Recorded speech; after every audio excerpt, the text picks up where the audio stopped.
La partie gauche de la feuille est occupée par un exemple, juste pour voir. Sur la partie droite, c'est à vous de jouer avec vos chiffres. En bas de la feuille, vous pourrez lire le montant de votre seuil de rentabilité.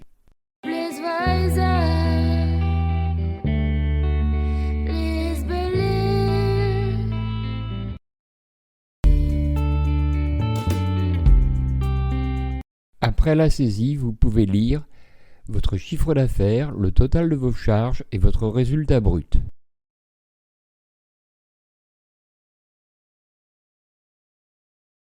Si des lignes vous manquent, vous disposez de 2 lignes vides qui sont prises en compte dans les calculs. Autre recours, utilisez la ligne « Autres charges ». Sauf exception, les lignes rouges sont des charges variables. Il est possible de découper une charge en 2 parties arbitraires. Le seuil de rentabilité est affiché en bas de page, avec un détail important. Le chiffre d'affaires réel dépasse le seuil de rentabilité de 4%.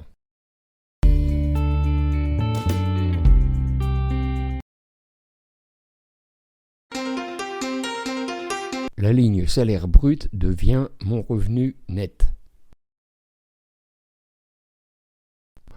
Je peux écrire que je voudrais 50 000 € dans l'année, mais un minimum de 2 000 € par mois. Le reste est une charge variable. Charge sociale, je prévois 45% de mon revenu net. Pas de cadeau, sauf si mon entreprise débute avec un régime social de faveur. L'impôt sur mon revenu n'est pas une charge de l'entreprise. L'an dernier, on a fait un chiffre d'affaires de 300 000. Les coûts fixes nous ont coûté 240 000. Les charges variables sont 20% du chiffre d'affaires, 60 000. On était au seuil de rentabilité. 300 000 égale 300 000. Cette année, les ventes augmentent de 20%. Les coûts fixes ne bougent pas, les charges variables augmentent de 20% aussi. 360 000, moins 240 000, moins 72 000, résultat formidable, bénéfice 48 000. Et si votre chiffre d'affaires diminuait de 20%, le CA tombe à 240 000, les coûts fixes ne bougent pas, les charges variables diminuent de 20%, la perte est gigantesque. Vous aimez prendre des risques. C'est une entreprise identique, mais 80% de ses charges sont variables. Le chiffre d'affaires augmente de 20%. Les charges fixes sont fixes, charges variables plus 20%, résultat seulement 12 000, au lieu de 48 000 dans la société à coût fixe. A l'inverse, si le chiffre d'affaires diminue de 20%, la perte est 12 000 au lieu de 48 000 dans l'exemple précédent.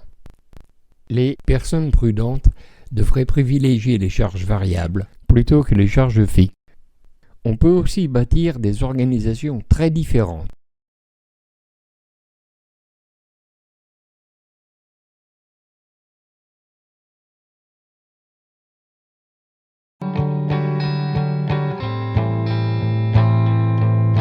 Le graphique représente le chiffre d'affaires et les charges. Le chiffre d'affaires est 173 000. Le graphique représentera 200 000 € de charges et de chiffre d'affaires. On trace d'abord la diagonale bleue.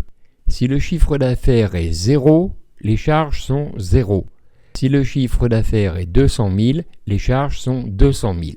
Partout sur cette ligne bleue, le montant des charges est égal au chiffre d'affaires. Le seuil de rentabilité est un point de cette ligne bleue. Ensuite, la ligne rouge des charges fixes. Si on vend 0, le montant des charges fixes est 123 384. Et si on vend 200 000, le montant des charges fixes reste identique.